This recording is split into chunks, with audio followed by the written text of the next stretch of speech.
안녕하세요. 바운티비 요셉입니다.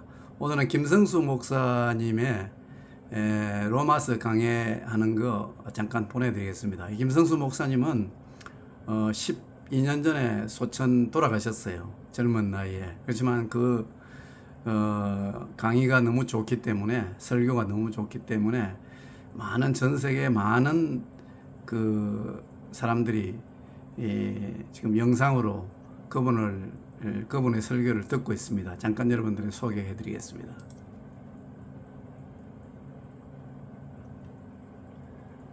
그건 복음도 아니고 신앙도 아니고 아무것도 아니에요. 보이는 것은 나타난 것으로 된 것이 아니라며요. 그러면 보이는 건 나타나지 않는, 보이지 않는 어떤 것을 내용으로 담고 있는 거라는 얘기네요. 그러면 그걸로 보지 못하면 그 보이는 건 아무짝에도 쓸모없다는 거예요. 그냥 모형이에요. 근데 그 모형으로만 내가 인식을 하고 끌어당기면 그걸 죄라 그래요, 성경이. 그걸 어두움이라 그래요. 그걸 거짓이라 그래요. 그걸 가짜라 그래요.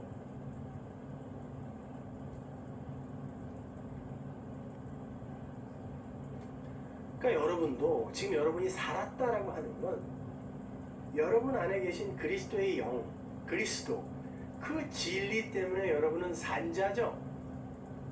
그래서 바울이 그러는 거예요. 나는 죽었어. 근데 어떻게 산자 됐는 줄 알아? 내가 사는 건 내가 산 것이 아니라 내 안에 있는 그리스도로 난 산 거야. 이렇게 얘기하는 거예요. 갈라디아서 2장 18절. 만일 내가 헐었던 것을 다시 세우면, 헐었던 건 율법이죠. 내가 나를 범법한 자로 만든 것이야. 헐었던 것을 다시 세우면 자기가 스스로 자기를 죄인으로 만들어버리는 거예요. 하나님의 율법을 폐했어요. 완성했어요. 근데 성경을 보면서 자꾸 또 오리로 가자, 오리만 가자 그러면 심리 가주래네. 오른편 때리면 왼편도 대주래네. 속옷 달라 그러면 겉옷도 주래네. 이렇게 또 법으로 읽어버리면 자기 스스로 자기를 죄인으로 만든다는 거예요. 내가 율법으로 말미암아 율법을 향하여 죽었나니 나는 그 율법에 대해 죽었다 그래요. 이는 하나님을 향하여 살게 합니다. 내가 그리스도와 함께 십자가에 못 박혔나니 현재 이제는 내가 산 것이 아니오 오직 내 안에 그리스도께서 사신 것이요. 이게 그 말이에요. 내 안에 그리스도가 없으면 죽은 거라니까요. 나는 어떻게 산 거다? 내 안에 그리스도가 살아있기에 나는 산 거야 라고 이야기할 수 있다는 거예요. 이제 내가 육체 가운데 사는 것은 나를 사랑하사 나를 위하여 자기 몸을 버리신 하나님의 아들을 믿는 믿음 안에서 사는 것이야. 이 육체는 아무것도 아니라는 거예요. 믿음이 진짜라는 것입니다. 내 안에 사는 그리스도가 진짜 생명이라는 거예요. 따라서 육체를 얼마만큼 개발하고 성숙시키느냐 이런 거는 구원과 유괴의 결정에 아무런 영향을 못 미치는 거예요. 나쁘다는 거 아니에요. 하세요. 이왕이면 세상 사람들에게 칭찬받으세요. 그러나 그건 기독교인의 목적지가 아니란 말입니다. 탕자의 비유 이야기도 똑같은 이야기예요. 누가복음 15장 24절 보세요. 이 내 아들은 죽었다가 다시 살아났어. 여기도 아들이 또 죽었다가 살아났네. 이거 예수님 이야기예요? 내 이야기란 말이에요. 내가 잃었다가 다시 얻었나니 저희가 즐거워하더라. 맏아들은 밖에 있다가 돌아가죠. 하나님의 아들은 죽었다가 살아야 되고 잃었다가 얻어야 돼요. 예수님이 그렇게 얘기했더니 유대인들이 뭐라고 했어요? 내가 아버지를 떠나본 적이 없거늘 내가 언제 종이 됐었냐? 내가 뭐 어디서 풀러내야 된다는 거야? 나는 아버지를 떠나본 적이 없어. 맏아들이죠 이거. 맏아들이 그러잖아요. 난 아버지가 시키는 건 다 했습니다. 내가 언제 아버지 떠난 적이 있습니까? 난 한 번도 아버지를 떠난 적이 없어요. 이렇게 열심히 일했는데 왜 나를 칭찬하지 않고 아무것도 안 하고 세상에 나와서 돼지들과 우리 안에서 돼지 주염 열매 싸움을 하던 저놈을 기뻐하세요. 왜 장자의 상징인 그 반지를 저놈한테 끼워주세요? 아니 그런 거 하지 마세요. 아버지 그거 불공평한 거 아니에요. 아니 우리가 한 일로 평가를 해달라니까요. 아버지 그냥 뭘 잘못했냐고요. 아버지가 하라는 대로 다 했잖아요. 그러면 그 일로 나를 평가해 주세요. 자기가 행한 일로 아버지를 야단치는. 아니 그건 공평한 처사가 아니잖아요. 은혜 같은 거 이딴 개벽대 같은 소리 하지 말고 한 일대로 상을 주세요. 시퍼렇게 사는 거죠. 안 죽은 거예요. 그 아들은. 탕자는 나가보니까 자기가 살고 있는 곳이 돼지우리라는 걸 알았어요. 돼지는 유대인들이 가장 부정하다고 여겼던 짐승이에요. 그리고 자기를 봤더니 돼지들하고 쥐염열매, 돼지 먹이 갖고 싸우고 있네. 내가 돼지구나를 알았어요. 그러면 이건 먹을 거 아니고 진짜 먹을 건 어디 있지? 아, 아버지 집에. 그 아버지 집에는 종들도 풍성하게 먹던데. 그리고 머리 긁적이면서 뭐 착한 일을 한 것도 아니고 무슨 대단하게 무슨 뭐 업적을 쌓고 온 것도 아니에요. 그냥 머리 긁적이면서 신발 질질 끌고 돌아온 거예요. 아버지, 여기밖에 비빌 데가 없어요. 나를 살려줄 양식을 줄 곳은 여기밖에 없네요. 그랬더니 그 아버지가 그래, 네가 그렇게 죽었다가 살았구나. 네가 그렇게 잃었다가 찾아진 아들이구나. 그걸 회개라 그래. 그러잖아요. 그죠? 그래서 잃어버린 양, 잃어버린 드라크마, 여기에 이게 붙어 있는 거예요. 그리고는 그걸 다 싸잡아서 비유, 파라볼레, 이 단수로 쓴다고. 그러니까 요 세 가지, 네 가지 비유는 다 한 비유라는 얘기거든요. 근데 그게 다 회개의 이야기였잖아요. 이게 회개야. 그 죄를 통하여 의와 선을 가르치는 거예요. 그걸 회개라 그래요. 죄를 달리 보게 하는 거. 그게 메타노이아란 말이에요.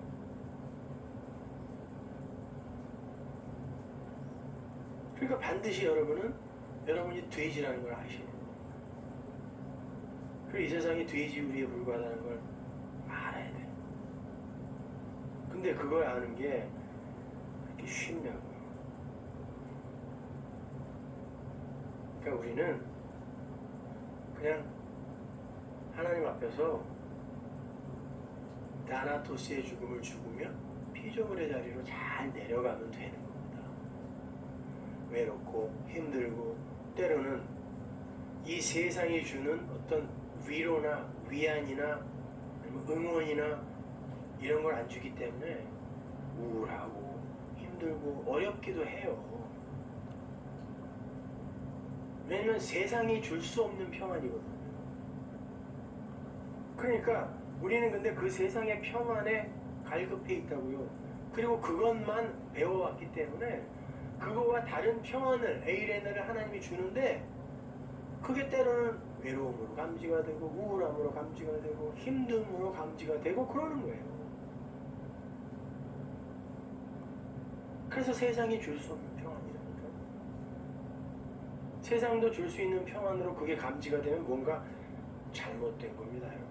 로마서 6장 6절 보세요. 우리가 알거니와 우리 옛사람이 예수와 함께 십자가에 못 박힌 것은 죄의 몸이 멸하여 다시는 우리가 죄에게 종노하지 아니하려 하니. 예, 죄의 몸이 멸해졌는데 그 죄가 누구를 부리겠어요? 없어졌는데 죽어버렸는데 죽었다며요. 그 이야기 하는 거예요. 이는 죽은 자가 죄에서 벗어나 의롭다 하심을 얻었습니다. 만일 우리가 그리스도와 함께 죽었으면 또한 그와 함께 살 줄을 믿노니. 죽었으면 그게 산 거야. 이런 말이에요. 죽었으면 그게 산 거야. 이는 그리스도께서 죽은 자 가운데서 사셨음에 다시 죽지 아니하시고 사망이 다시 그를 주장하지 못할 줄 알미로라. 그의 죽으심은 죄에 대하여 단번에 죽으시며 그의 살으심은 하나님께 대하여 살으심이니 이와 같이 너희도 너희 자신을 죄에 대하여는 죽은 자요 그리스도 예수 안에서 하나님을 대하여는 산 자로 여길지어다. 그럼 죄에 대하여 여러분은 죽은 자네요. 그 죄가 여러분을 노예로 부릴 수도 없어요. 그 육체가 십자가에서 죽었기 때문에. 그거 믿으세요? 근데 왜 자꾸 회개하고 그러세요? 나쁜 거 아니야. 그럴 수밖에 없어요. 그렇지만 그때마다 여러분이 그 복음 진리의 말씀으로 돌아가서 제자리를 탁 잡으셔야 돼요. 그렇지, 맞아. 이건 하나님이 미워하는 거 맞아.